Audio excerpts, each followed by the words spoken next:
welcome into First Take. Appreciate you hanging with us, both your boys, in the house today in good old Bristol, Connecticut. Alongside Skip Bayless and Stephen A. Smith, I'm Mary Karam.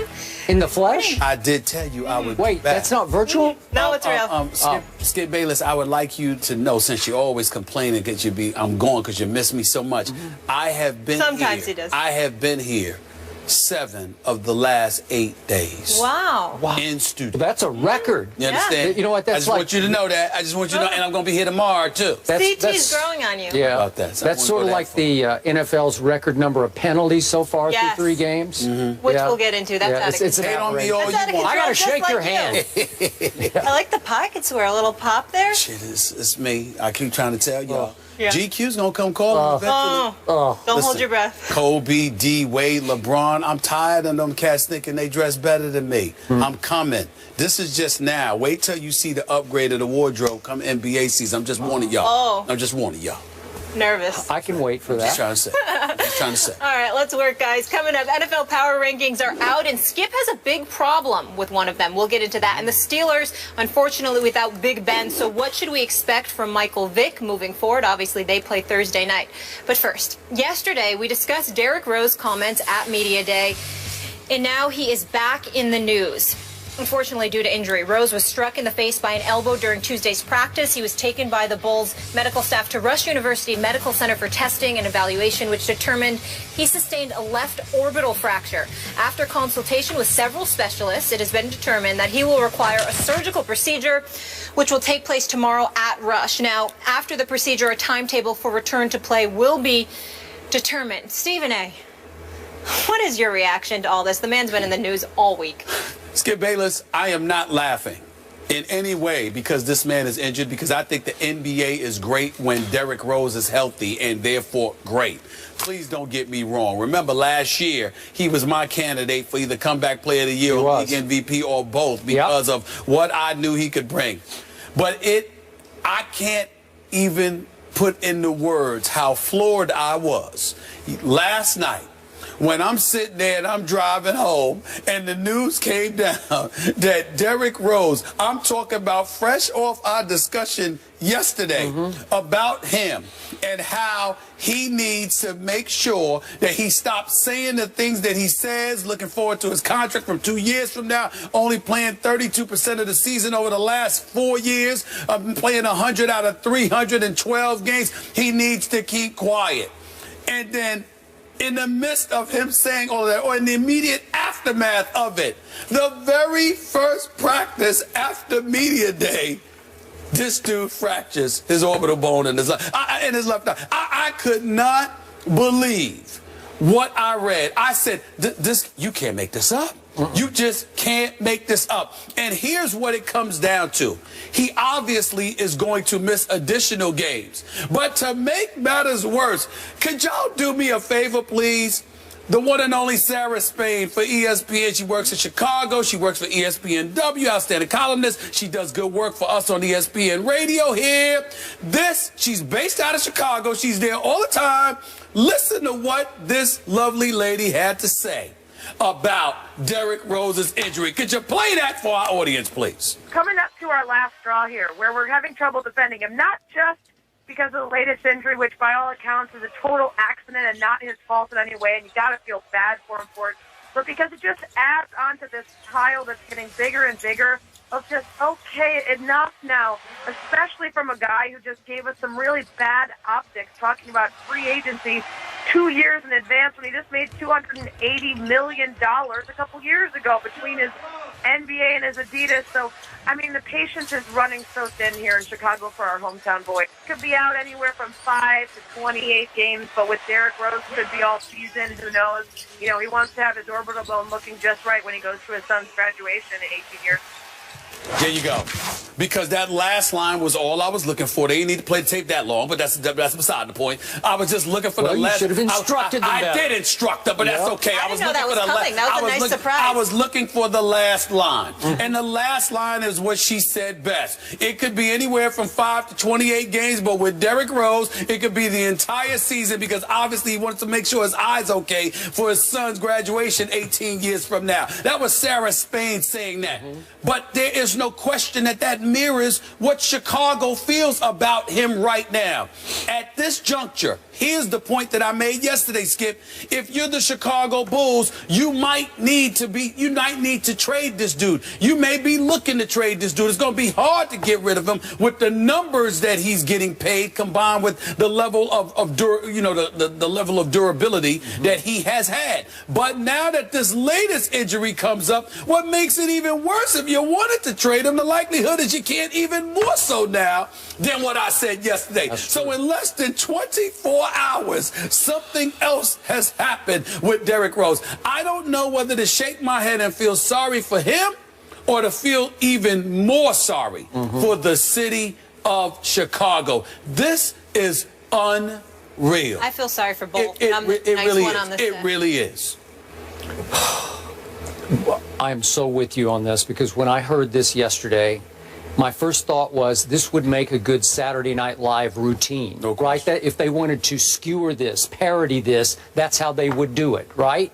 It's almost like a good bad story in the like a fictional story in The Onion, you know, that something that would be sarcastically done. So I'm going to just throw this out there. This was the opening day of camp. Just a drill. Of camp. Not the season. Okay, this is just something, you're doing your first drills of the year, okay? And you still have a month to go before the first regular season game. And you take an elbow to the face, okay? It wasn't, fortunately, a knee. It wasn't an Achilles tendon. It wasn't anything terrible. And speaking of sound bites, I'm not going to call for this, but our Michael Wilbon, who grew up in the city of Chicago, who loves him some Derrick Rose. Yes, he does. He was on 6 o'clock Sports Center by cell phone, just a quick chime in on this. And he said he's not worried about it because it wasn't in the top 5 of Derrick Rose injuries. This doesn't even make the top 5, right? Right. Okay, so he's saying, well, he'll be back pretty soon, even if he has to wear a mask. It was interesting to me that Taj Gibson, and I think we would both agree, he's a tough guy. He's a tough guy. Right? Yes, he is. He did not shy away from indicating that it was probably his elbow that caught D. Rose in the face.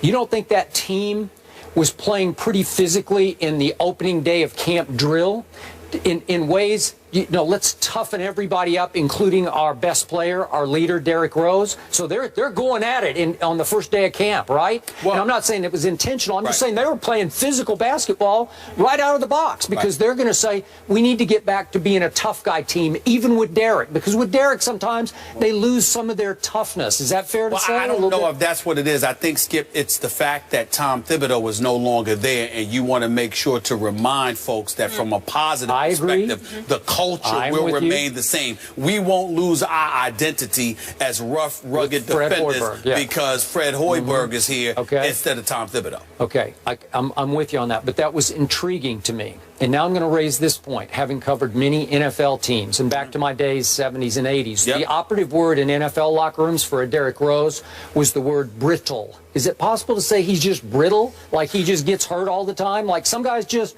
keep getting hurt for no apparent reason. It doesn't follow any pattern. They just get hurt. Is that fair to say? That's fair to say, but may I elaborate on your point?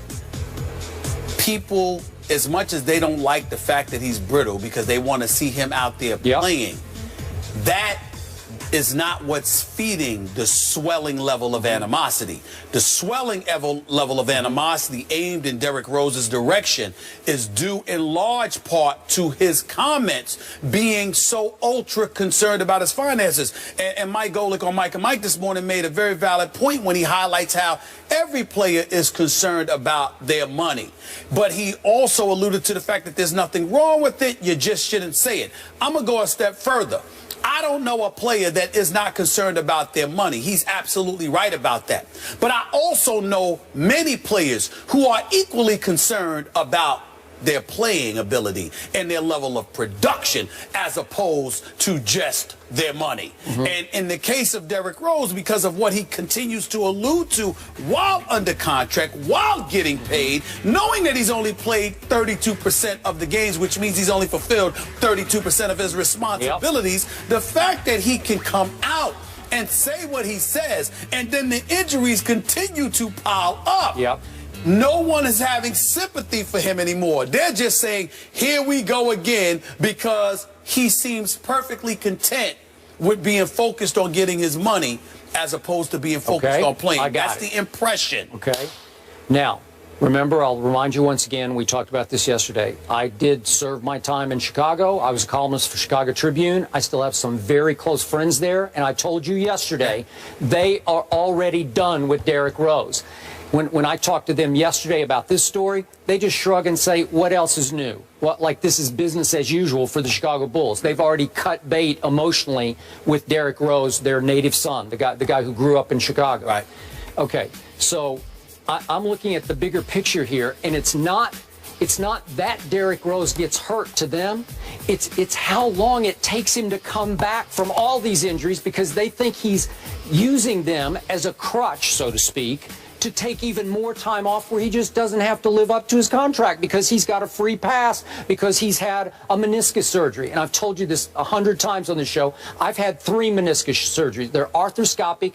They're not a big deal. You can bounce back. I don't care. I can go running on concrete within 3 weeks. Trust me. No, well, I'm just telling you the God's truth. It's not that big a deal if you're willing to do the rehab right out of the box. Get on that exercise bike the first night and start pedaling.